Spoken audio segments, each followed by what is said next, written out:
All right, looks like things are working better this time. I guess I'm up and running. I'm hoping it stays that way. I will have to check back in the chat here in just a little bit. So let me get started by saying that you might be able to tell by the title if it might look familiar. I did do a video on the same exact subject last week, but the audio was really bad. The game audio was way louder than my mic. I think I fixed the problem. I think that the overall audio seems to be a little bit low still. I tried to turn it up. I don't know what the issue is with that. So hopefully when an ad or something pops on, it doesn't blare louder than you want it to. Yeah, it did that with me a few times when I was playing it back. Anyway, I'm hoping this takes care of the issues. Also, I am still doing these videos in Fallout about God because I don't have any other options right now. I'm working on some. Hopefully in the future I'll be able to do actual videos instead of live streams playing Fallout. But for now, this is going to have to work. And before I get started, looks like my character is having a few problems. One, he's hungry and thirsty. There we go.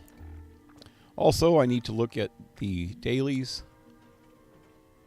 Deal fire damage to enemies? I don't think I've ever seen that one before. Drink Nuka Quantum. Nuka Cola Quantum. Teddy bears. Mothman event. I'm going to re-roll this because I'm on a private server. I can't do that by myself. And it probably will take a lot away from the commentary here, what I want to talk about. Rust Raiders. Need to re-roll one more thing. Drink a bunch of Nukas, man. That's easy. Collect teddy bears, that's easy. All these are easy. And I think I'll just re-roll this.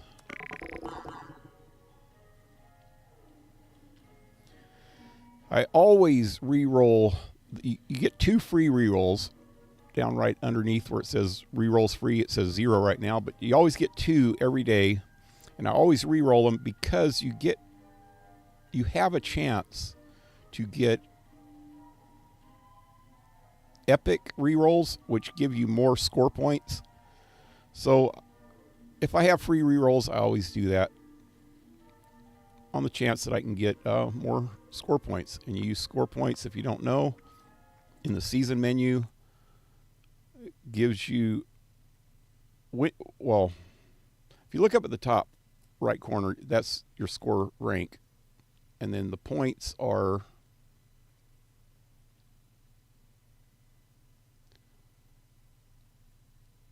the 298 out of 3,500. That's how many points I got right now. And every time you bring that all the way up to 3,500, or I think it, the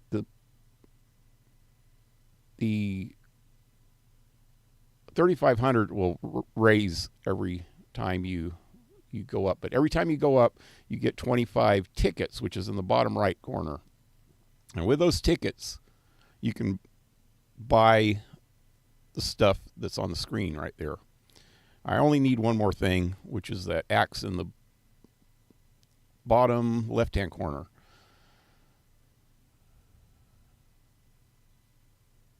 And then all I have left is this, which is all consumable stuff. It's the last bonus page. But anyway, that's the reason for doing the dailies every day, to rank up. So first of all, 2 quantums and 2 Nuka Darks. Let me drink those real quick. There's a couple of Nuka Darks. A couple of Quantums. Got those done real quick. Is there anything else that I can do real quick while I'm here? Said real quick about 3 times, didn't I?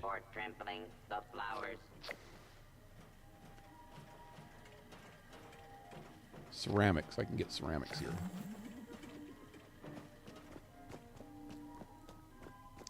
Anyway, so today I wanted to go over that same subject that I did last week about how I came to accept God. The first, I'll start back from the beginning, and if you watch the other video, some of this is going to be a repeat. I'm thinking I'm going to probably have some different stuff to say. I might go a little bit different direction on some of the things I was saying, because I got a few things wrong in the last video. My memory is getting bad. I'm 67 years old as of this month. So, you know, have some normal memory issues for being my age, and some issues from partying too much when I was younger. They call it the Gary Busey effect. No, I don't know if they call it that. I don't know. But if you ever heard him talk, man, he doesn't remember anything. And that's, he was like that when he was in his 40s. And that's all from doing too many drugs. Anyway, let me go cripple some super mutant arms.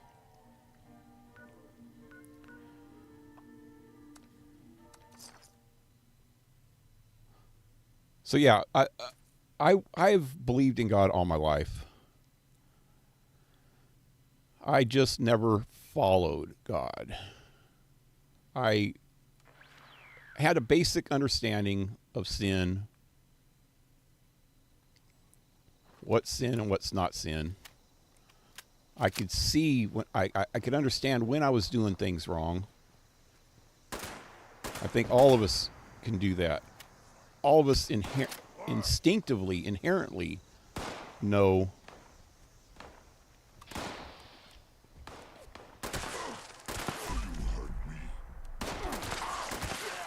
his arms, okay, when we're doing the right thing or the wrong thing. I think we all inherently know that.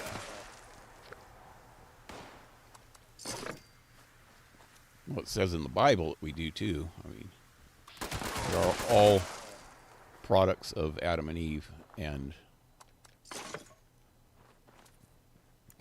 original sin, which is defying God's will. So I've always known that stuff since I was a kid. My mom gave me a little bit of a start, a little bit of a spark, a seed, a root. I don't know what you want to call it. When I was a kid, oh shoot, I'm supposed to do fire damage. I think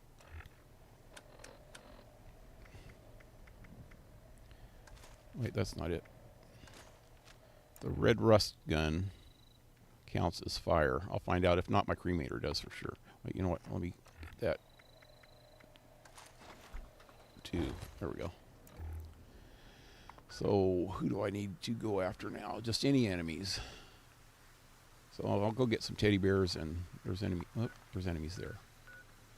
Anyway, my mother, I said this before a couple times on different videos, that I think she was Catholic, Southern Catholic. She lived in northern Florida, Panama City, a place called Millville. And we went to church. Her family went to church every Sunday. She had a big family, lots of siblings. And when I was very, very young, I remember going there. So it gave me a good grounding in right and wrong and God and Jesus. I just didn't know much more. Over the years, I've learned stuff here and there. I've went to church quite a few times after that. I remember my mom taking me to that church, and also even as young as 3 years old, her dressing us up on Easter to take us to Sunday Mass, or Easter Mass, something in here. So that's another reason why I think it was Catholic. I guess a lot of Protestant religions, including Southern Baptists, which would be more common in that area, go to church on Easter also. But it just seemed more like a mass, you know. I was pretty young, so I can't remember really good, but I remember a lot of times. I remember having chicken pox at 5 years old, living in Jacksonville, Florida. By the way, that's where Leonard Skinner came from. And I remember, wait, am I getting? Oh, hey, that already took care of all the fire. Wait,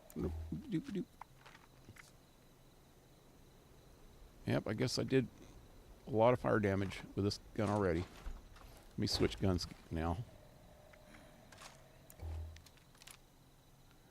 But I remember her dressing me up in a little suit, little church suit on Easter, and it was hot and humid and itchy because of the chicken pox, and she still sent us to church. They didn't care about that back then. Chicken pox, mumps, measles, things like that. You got mumps and measles, most adults already had caught them, so they weren't worried about it. And if they were, it was their own problem, I guess. They wanted the kids to catch them so that they would get them over with early, because you don't have as bad a reaction with them when you're younger as you do when you're older. They hardly bothered me at all. I've had all three of those, and they hardly bothered me at all. And I also had other stuff that was really bad, like scarlet fever when I was a baby. I was like 1.5 years old. I had that. I thought I was going to die, but I made it.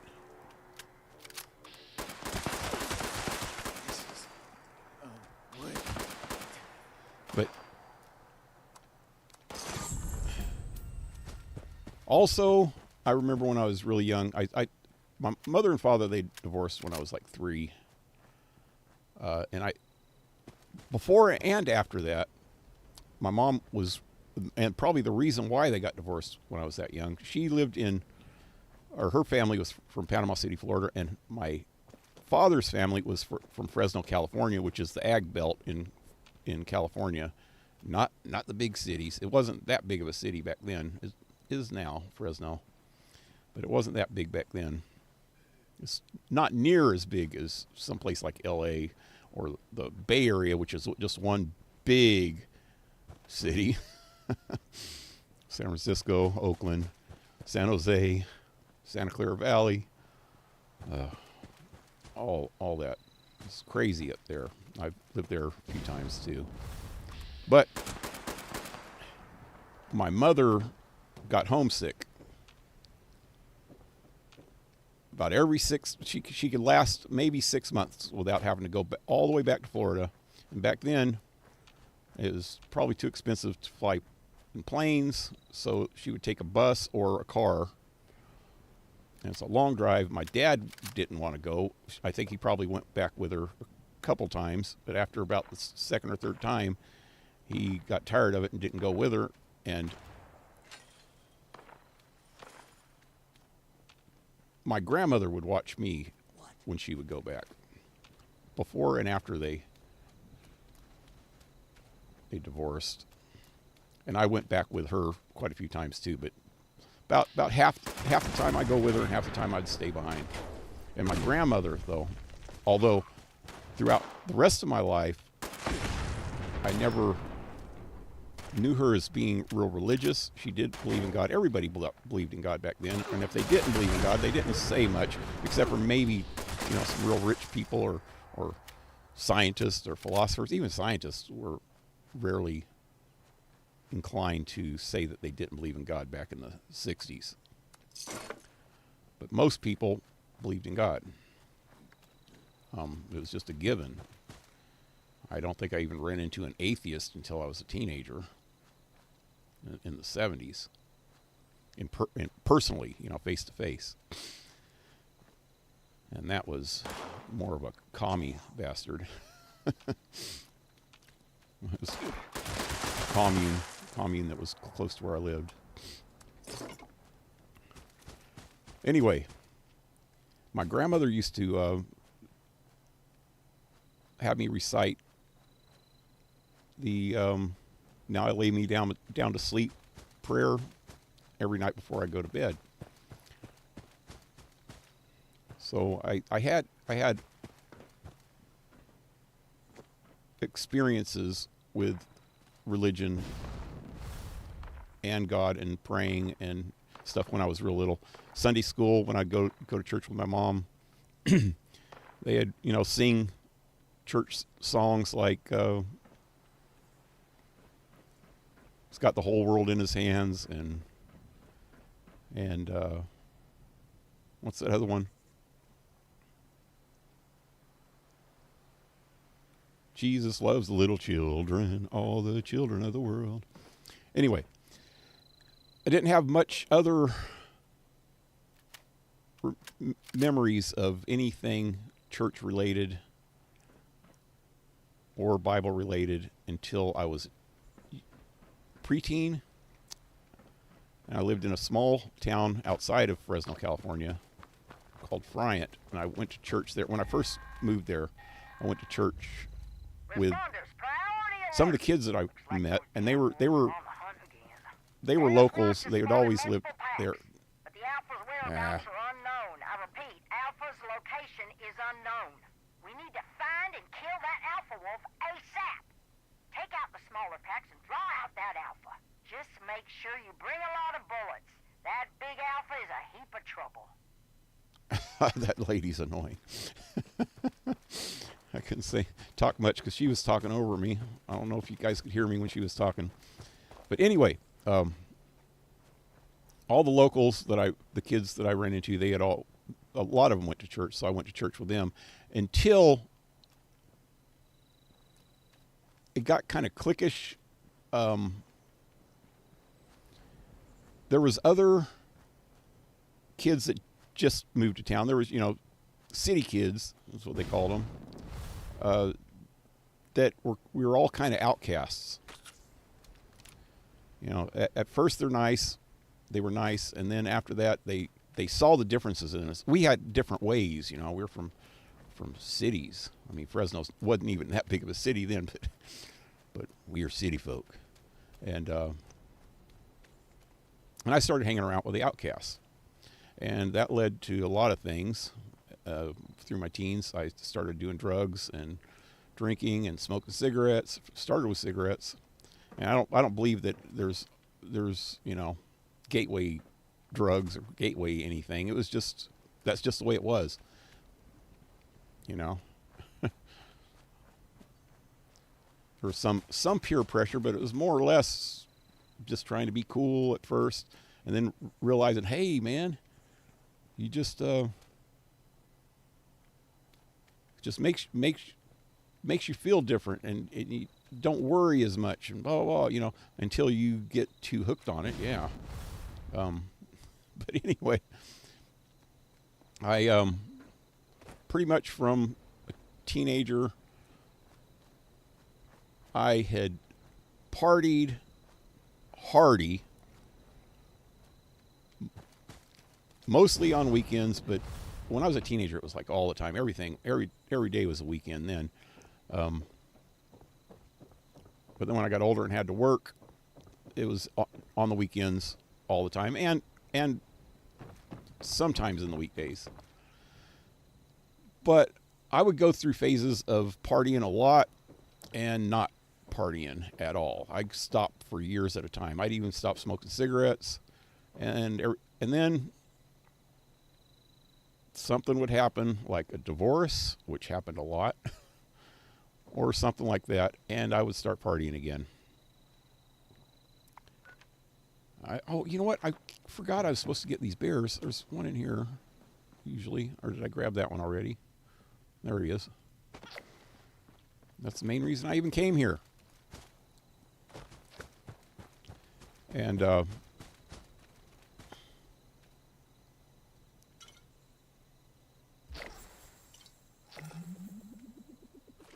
sometimes it was, when I'd stop, it would be just being tired of that lifestyle, the partying all the time, and all that went with it, the confusion, the chaos, the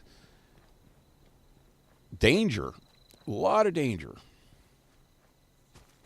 I can remember off the top of my head right now 4 different times that I almost got killed, and at least 3 of those were from other people. And one of them was from my own, well, all 3 of them were probably my own, all 4 of them were my own stupidity, but one of them was my own fault. But,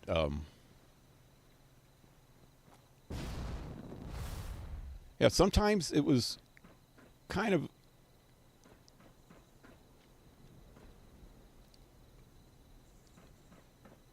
at least one time that I know of, it was because of religion. I was going out with a girl that was a born-again Christian, that I just stopped everything.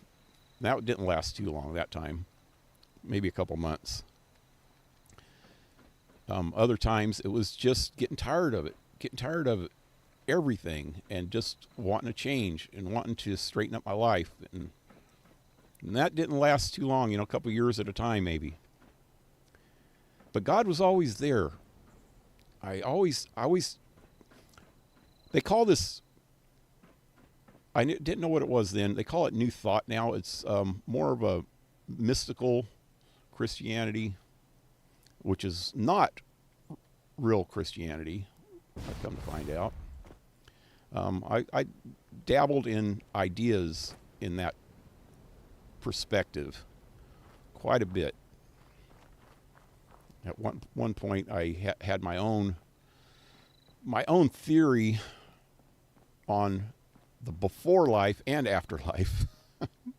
Before life meaning that, I don't even want to get into that. It was just stupid. I thought that before you were even born, you picked your life, which made sense to me at the time, but I think I was totally wasted when I came up with that theory. And it did kind of make sense. Well, I don't even want to get into it because it's not real. It was fantasy. It was complete and utter make-believe. Okay, I need to go over here.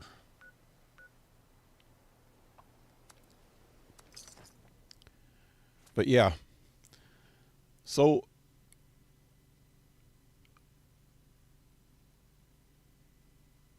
I think it all started me actually trying to find out some kind of truth. About 12 years ago, I lost my job, and I lived where I worked. I was an apartment manager, apartment supervisor. When I lost my job, I also lost my place to live because I had a, rent-free apartment. And I ended up on the streets. What am I looking for? Oh, a camera. Yeah, I just had it, didn't I? There it is. Doesn't really matter. I just need to take a picture here. All right. Let me go back to my base now.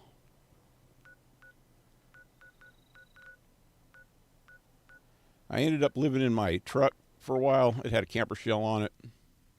I go back and forth between friends' houses. Stayed at one friend's house for a couple months. I was getting unemployment, so I thought that was enough for me for a while. But I was drinking a lot and doing a lot of drugs,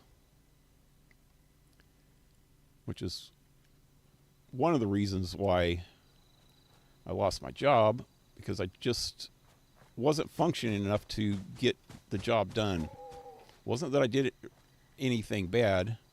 I was just partying so much, and it was because of two people that I met, and they were not the best influences on me, and I can't blame them because I went along with it, but we partied so much that I just neglected my job. And ended up on the streets. I was living in my truck until it broke down, and I still lived in it for a while. I found a place to park. I found a good manager of another apartment complex that let me park in their in her carport area, and I had that camper shell, and I just stay in the back, and I wasn't there that often, but when I did sleep, I would come by there and crash in the back of my truck, and it was more just kind of a home base. Anyway, that truck finally got towed away. They got new management for one thing, and they made me move it.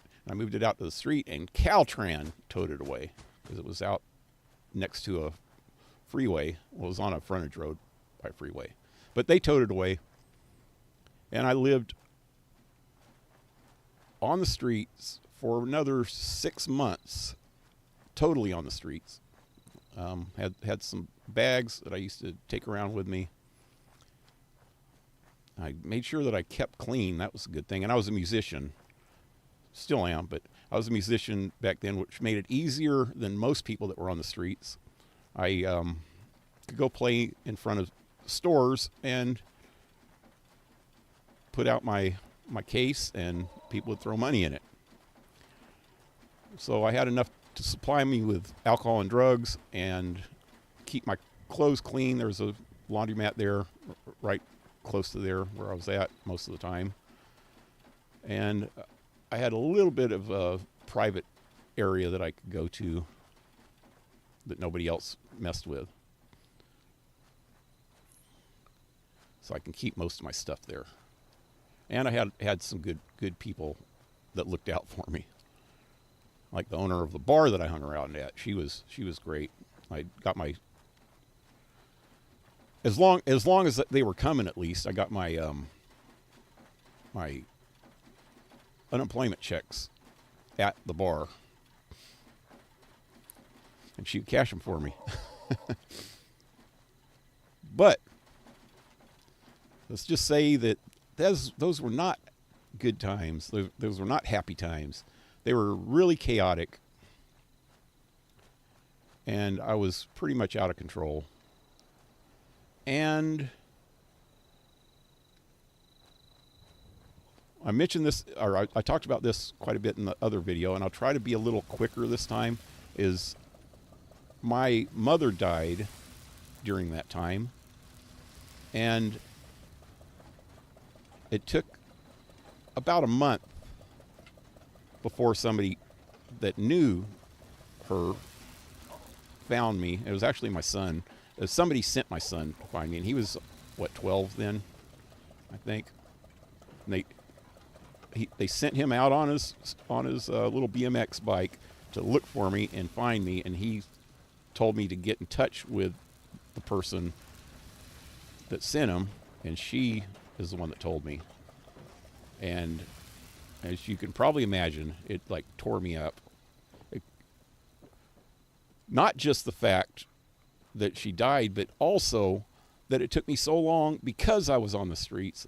I think that was what woke me up a little more. Well, I knew that she had cancer, so I knew it was going to happen. But what woke me up a little bit more was that it took so long for me to even find out. Even if I wanted to go to her funeral, which, well I would have, I couldn't have got there because she was in Florida. I mean, she died in Florida and I was in California, and I had no way to get there. But it's just the idea that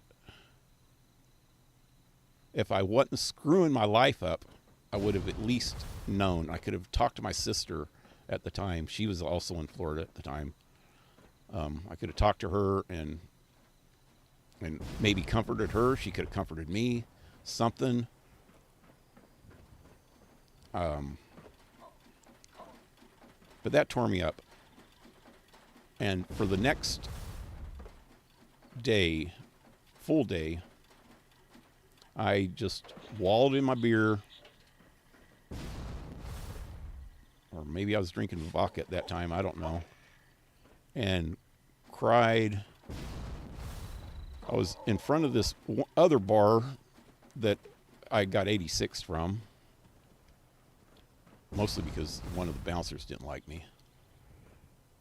And I was supposed to meet a friend of mine to get one of my guitars out of Hawk.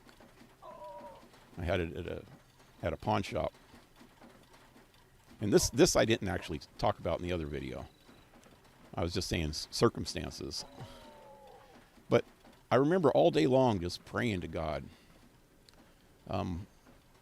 Saying, you know, at the time I knew he existed, but I didn't know that he could intercede. And I just kept asking for a sign, which I now know is not the best thing to do, because it even says in the Bible, you know, not to look for or ask for signs, things like that. But I asked for a sign. I said, if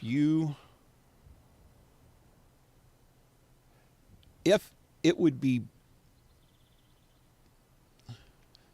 first I was asking, you know, am I going to die on the streets? Is this just the end of my life, and I just should give up and forget about things? And I said, if you have other plans for me, give me some kind of sign. And at this time, you know, I was like, give me one kind of sign. I'm crying and looking drunk off my ass. Excuse my language.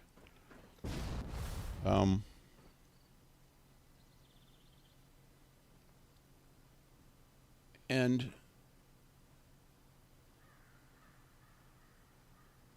the guy didn't show up that I was waiting for at all to get my guitar out of Hawk. It was like the final day before, you know, you have to pay a premium, a dividend, or whatever they call it, Vic, to the pawn shop once a month, or they'll sell your stuff. And this is a nice guitar. I didn't want to lose it, and this friend of mine said that he would get it out and he would hold it for me until I got the money to pay him back. And so I'm waiting there, and he's not coming. And the hours are ticking down, and he's not coming. And I said, that's a good sign, God. If I lose the guitar, which I ended up losing anyway in the long run, but if I lose the guitar, or, you know, if I can't get the guitar out of Hawk, that means that I'm lost. If I don't lose the guitar, that's the sign. Then I will straighten up. It was a Thursday. This is what I was remembering. It's a Thursday. I said, but you got to give me till Sunday. I remember that. That's the one thing that I got wrong in the last video. I didn't remember that. I found something that reminded me after that. So anyway, time was ticking down. The pawn shop was about 5 minutes away. 8 minutes before it was going to close. This guy, he was hours and hours late. I was there the whole day waiting for him. He was supposed to be there at like noon. And I waited there, drinking more beer or vodka or whatever I was drinking. And I'm sure I had some other drugs in my system. And he just, all of a sudden, 8 minutes before it closed, he shows up. And he's on his motorcycle, so he can't take me with him. And that's why I was panicking. I said, okay, meet me at the pawn shop. And he took off on his bike, and I took off on a freaking pedal bike. I think I had, at that time, I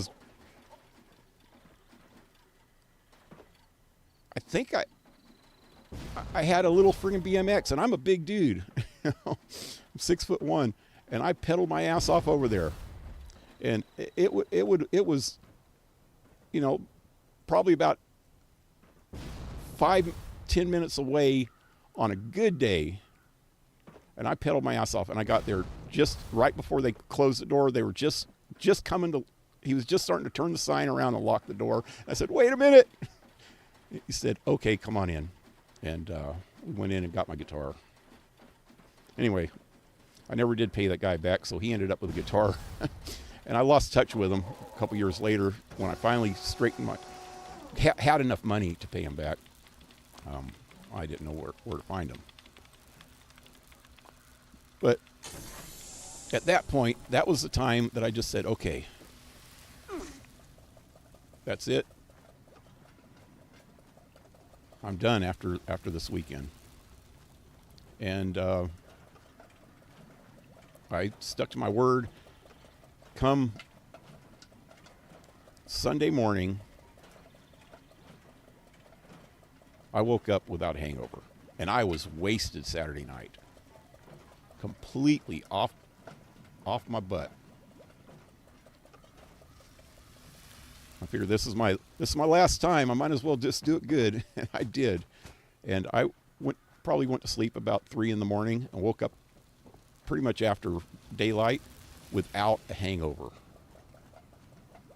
It was, I still don't understand how that happened, because even since then, you know, I quit for a couple years after that, for I think 3 years altogether. And then I started again for a while, but then it was just a weekend warrior thing, and I had my stuff together a little bit. But I've always had a hangover. And that just surprised me, and I knew right away that it was God intervening. And then while I was on the streets, I'd go to churches to get food. They had, you know, a couple different churches that had can drives that you can go in there and get canned foods and stuff. It was about once every couple of weeks they'd have some canned foods to give away and some dry foods and stuff. And then there was one church that I think it was once a week that would, a lot of because, you know, it's in the middle of Fresno, there was a lot of homeless, and they would show up at this one church, and we all sit around this big table, and preacher would give a sermon, and we'd all eat, and some pretty good food too. So I'd go there once a week. So I had access to people that were religious. I just didn't really follow them too much. I'd talk to them, and they'd talk to me. But after I got off the street, okay, yeah, within 5 days of me sobering up on that Sunday, before the next Friday, somebody offered me a place to live. I just paid them $200 a month rent for a room, and I just paid that pretty much by the day at first, because I'd just go out and play music sober now, completely sober, and play music and give him, you know, about $7 a day, I think it was. And I don't know, do the math and see if I'm right on that. If you're watching, leave a comment. Let me know if I'm right. think it was $7 a day, or after a while it was by the week. I just give them like $50 a week. And then, oh yeah, now in my head I can see that 7 times 7 days is 49. Yeah. And then after a while it was by the month when I was able to pay him. But within that 5 days I was off the streets, and I had 2 offers of work, one with a demolition company and one with a construction company. Both of them were owned by people that I knew while I was wasted. And they saw me straighten up, saw how much I'd changed, and offered me a job. And I didn't work full-time with either of them, but when they needed help, they'd let me know, so I got extra work doing that. And one of them was, one of them was cash. The other one was on payroll. But he would just give me $100 every time that I'd work for him. So it was a day's worth of work for $100 was good. I could barely make $50 a day playing music. But anyway, during that time, after I got off the streets and after I was working and stuff, I still went to this one church every Sunday to get food. They actually have some pretty good food. They got stuff from Trader Joe's that was like day old, expired. And I survived off of that for about a year, but until I was able to get my own food. And so I'd go there and they'd do a sermon too. So that brought me a little bit closer to God too, but still I wasn't there yet. It wasn't until a couple years ago.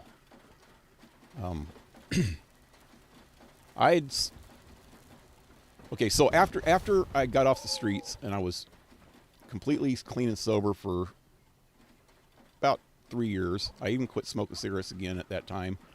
I started again for only for a couple years after that. I started again going to the bars on the weekends. And I was pretty much completely clean and sober during the weekdays. But I go on the weekends, and I'd overdo it sometimes.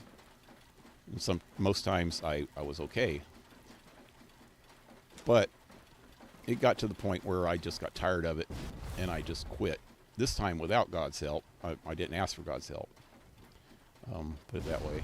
It was definitely His help. And I was clean and sober again for about 8 years.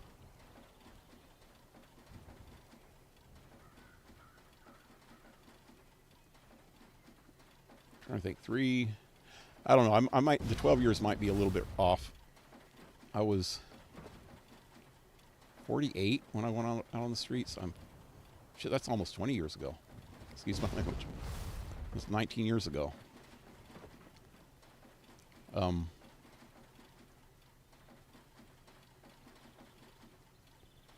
So yeah. So I was clean and sober for at least 8 years. Every once in a while I'd have a few beers with my son and his friends when they come over. Just a beer or 2 at the most. Then I moved up north about in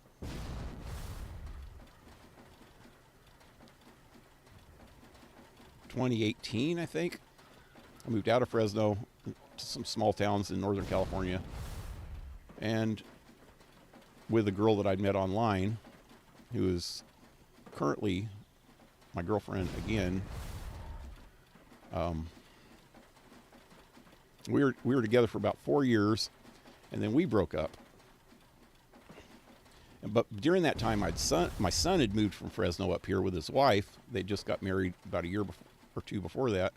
They had moved up here, and I live in a bus, an old Greyhound bus, and my bus was parked in his backyard. And then they got tired of this place and moved back to Fresno right after me and her broke up. That's Darcy, if you don't know. She's on a lot of my old videos. Darcelyn MC, I think, is her YouTube channel.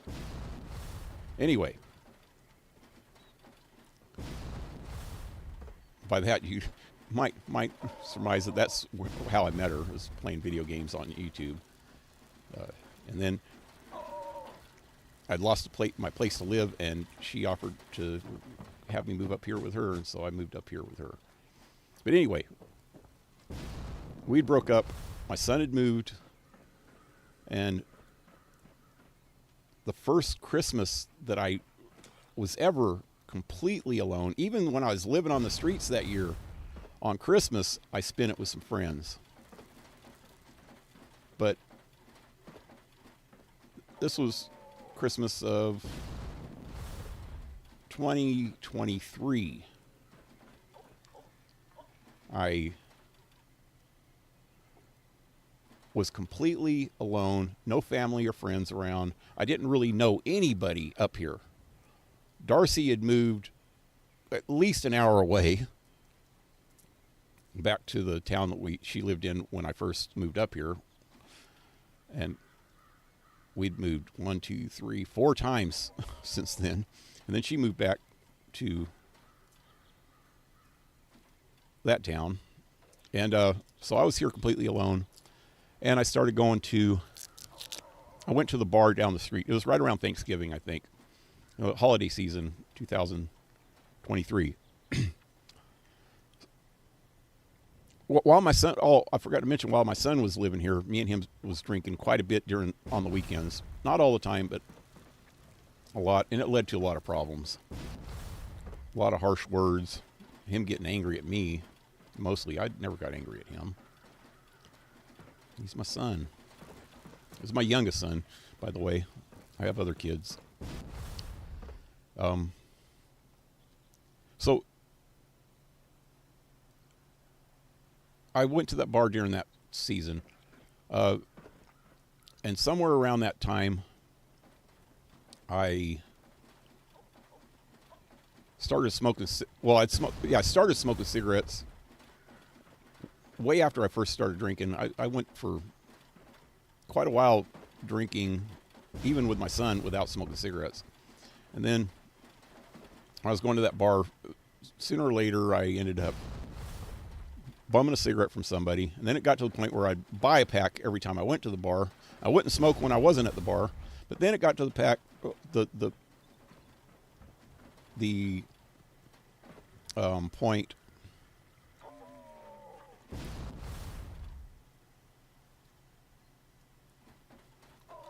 I think it was last Christmas season where I was actually smoking all the time again. I was hooked on the cigarettes again.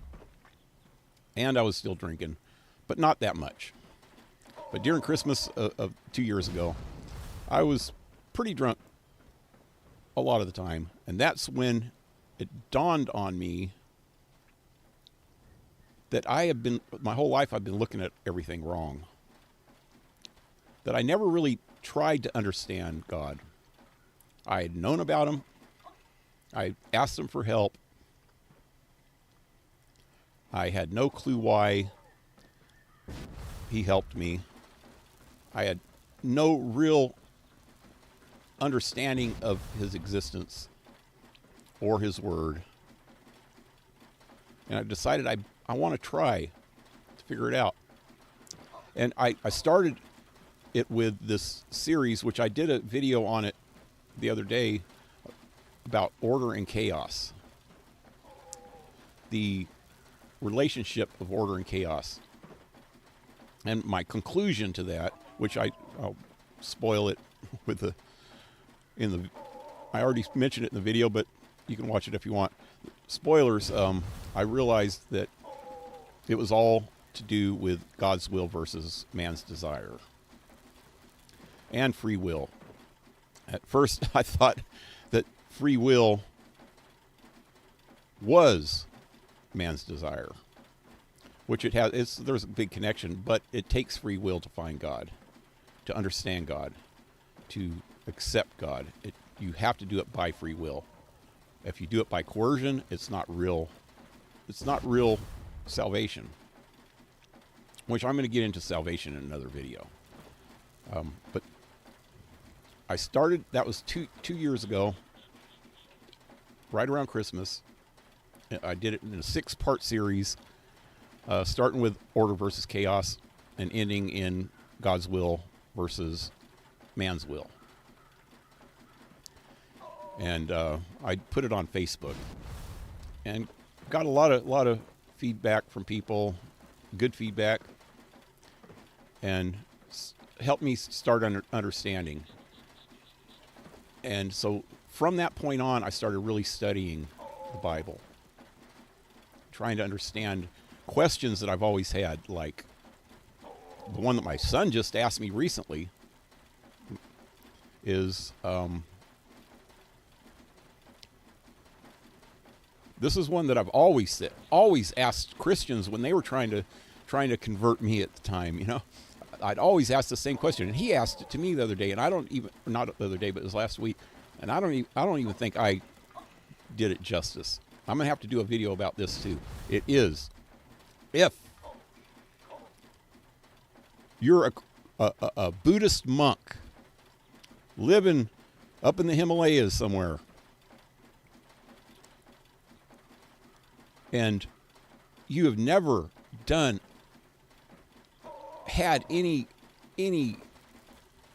done anything wrong, that you've always searched for goodness and searched for understanding and righteousness,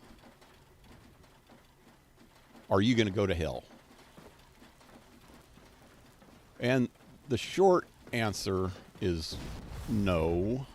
In my beliefs now, is not exactly. And I know that a lot of Christians are going to say, what?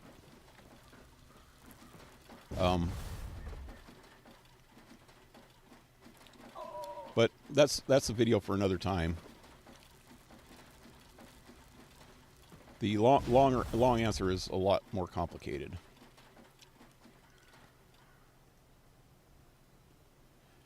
I should say no and yes. The short answer is no and yes, because it is complicated.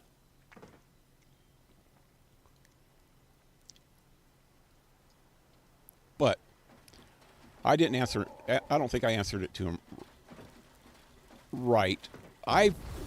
That was one of the first questions that I asked myself 2 years ago, and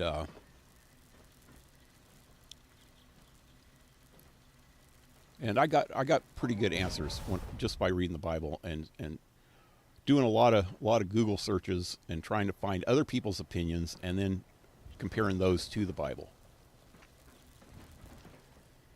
Anyway, about 6 months ago, I decided I'd stop drinking completely again and stop smoking cigarettes again. I hadn't been doing drugs for a lot of years since then, like 10, 15 years. 10 years, maybe? At least 10, not 12. Maybe that's where I got the 12 from. Anyway, I quit drinking, quit smoking cigarettes, and then I really started going back to church again. I went to church a little bit after 2 years ago when I first started this journey. And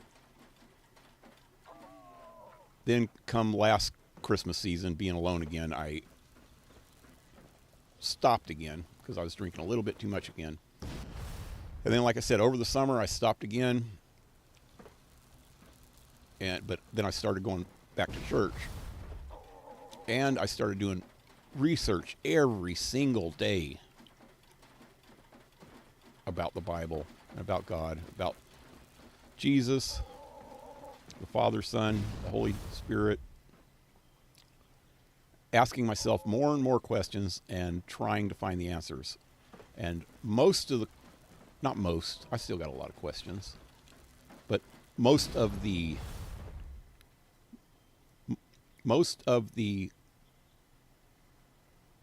core belief questions I've got answers to. and understand them to be true. And the one of them is the main question everybody asks too, besides the whole monk thing, is if God exists, why would he allow bad things to happen? And that one's an actual easy one. That's because he knows the end. He's completely outside of our linear time. He knows how each of us are going to end up in the end. And people say, how could he let a little kid get killed? Because he knows that he could actually not only see what is going to happen, but what would happen to us if we followed the wrong path. And what is going to happen to us when we follow the wrong path, if we follow the wrong path. And what would be what we would be like if we followed the wrong path but didn't. You know, what we'd be like, what potentially, the potential life we could have had if we didn't screw it up.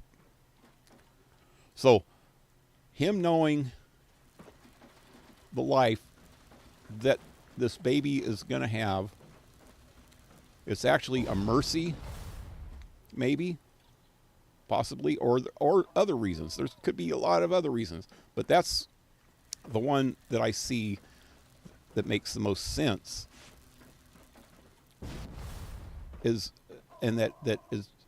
Could be the main possible reason why certain good people die, is because of what their life would be like if they would have lived. And they didn't deserve that. They didn't deserve the hell that they were going to go through on earth at the hands of somebody else.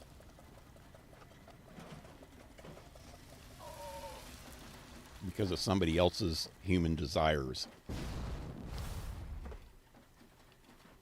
But that's only one of the questions that I got answered. I think I got that one. I got a good answer for that one. That's not all of it. That's just scratching the surface of that question. Like I said, I deep dive into each one of these questions. All the questions that I've had throughout my life, and all the questions that I think of as I'm going, I come up with new questions. There's so many more things that I want to know. And the one thing that is consistent on all of them, every single question I have, is there is an answer, and it's always in the Bible.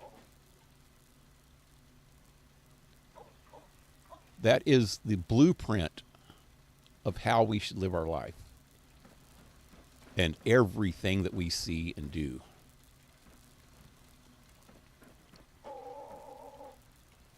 And that keeps me wanting to know more. I see more and feel more every day and want more. Not in a human desire way, in a God's will way. I want to know what God wants of me.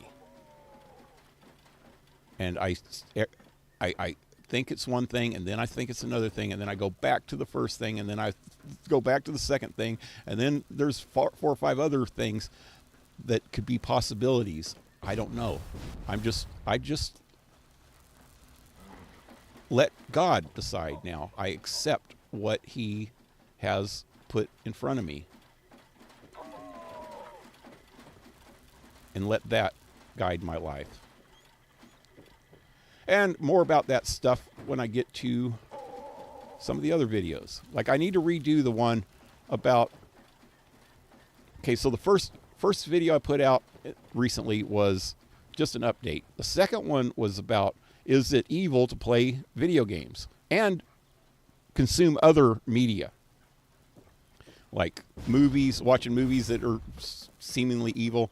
My biggest question on that, and this is a question that I've had all my life, and the reason why I broke up with the born-again Christian girl I was talking about earlier is music. I am a musician. I love rock and roll. I love blues. I love blues rock best. When blues and rock are incorporated into the same genre, it's like heaven to me. And I like country also. I love some country. I love some country more than other country, but I really like country too. And I never did when I was younger because it was kind of everywhere. But now I can accept it. I also very much love old classical, Beethoven and Chopin and even some Mozart, which a lot of that's opera. And I never liked opera when I was younger either. But I've always liked classical. My dad's into classical, and he's also into big band. I like big band quite a bit. Well, he was into big band, I should say. But yeah, that's one of the big things biggest questions I had in my own personal experience is it evil to listen to Rolling Stones, Sympathy for the Devil? That was the exact reason why I broke up with that girl. Short story. I go to pick her up in my car. I pull up, and I'm pretty sure. I had a cassette player in that car. I was thinking it might have just been the radio, but it was a cassette player, but it was running through the radio. So I had the original radio in it. It was an old 65 Cadillac. And I pull up. I'm listening to Rolling Stones. Sympathy for the Devil's on when I pulled up, and I should have known before. I might have. I don't remember. This was a long time ago. I was in my 30s then. So over 30 years ago. I pull up. She gets in the car, and she looks at me and has this weird look on her face and immediately reaches over and turns off my radio. And I go, "What?" And I turned it back on. And she goes, "What?" And she turned it back off. And I looked at her and she looked at me, and I go, "Why?" She goes, "That's devil music. The Rolling Stones, it's even talking about the devil." And I go, "I don't think you understand the song, for one thing. It's not glorifying the devil. It's warning us against the devil." I rode a tank, held a general's rank. That's talking about war. I was there. Well, I shot the Kennedys, but after all, it was you and me, saying that the Kennedys got shot because of mankind, because of all of us, and the devil, or evil.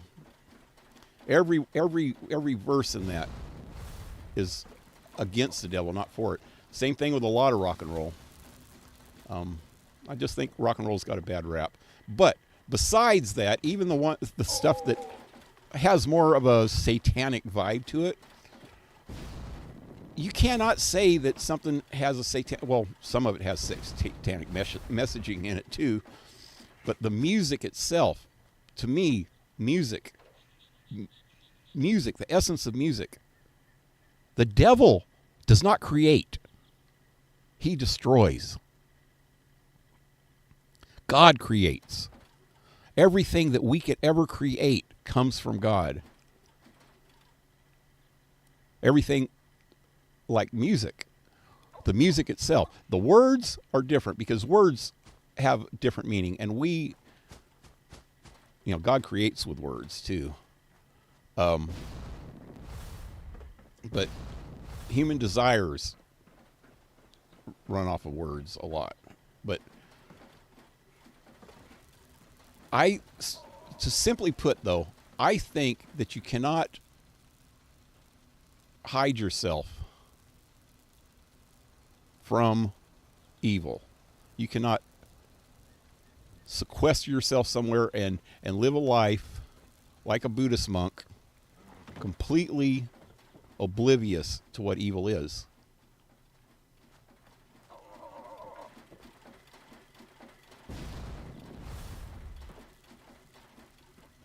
You will run into it eventually, and if you don't know what it is,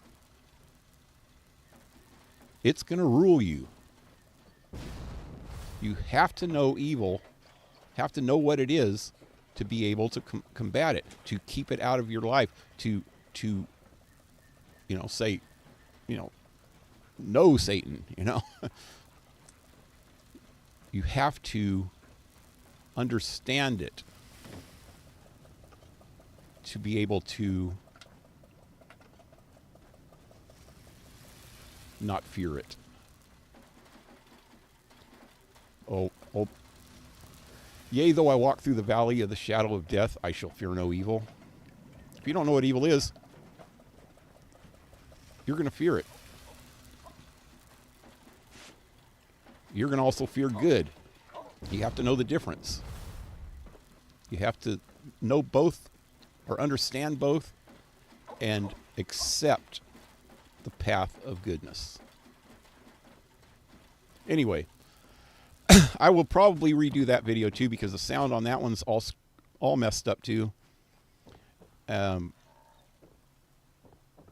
I'll explain more about that. Anyway, I think I'm done here. I didn't even check the stream at all. Let me look at it. Sorry, guys. I forget. Oh, Alan and Blue Jays. What's up, guys? I don't know if you're still here, but hey. Just stopping by to say hi. Hi. Yep. Hope you guys got something out of it. I'm going to get back into the game and end here. Hope this might inspire you to look inside yourself a little bit and try to understand what's going on around you. And maybe that'll help you seek something beyond yourself for the understanding, because we cannot do any of this by ourselves. That's in the video I put out day before yesterday. The difference between good and evil, chaos and order. We cannot control any of the chaos or the order ourselves. We can control the chaos in our life or around us and make our life in order only through God. Only through the Word of God and trying to understand what that means. Anyway, like, share, subscribe, leave a comment, because every little bit's going to help me, because YouTube, in all its infinite stupidity,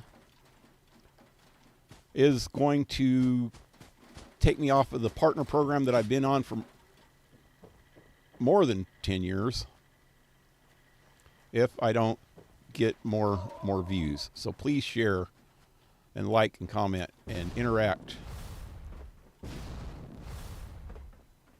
And pray that YouTube changes their policies. All right. Have a good one, guys. Adios.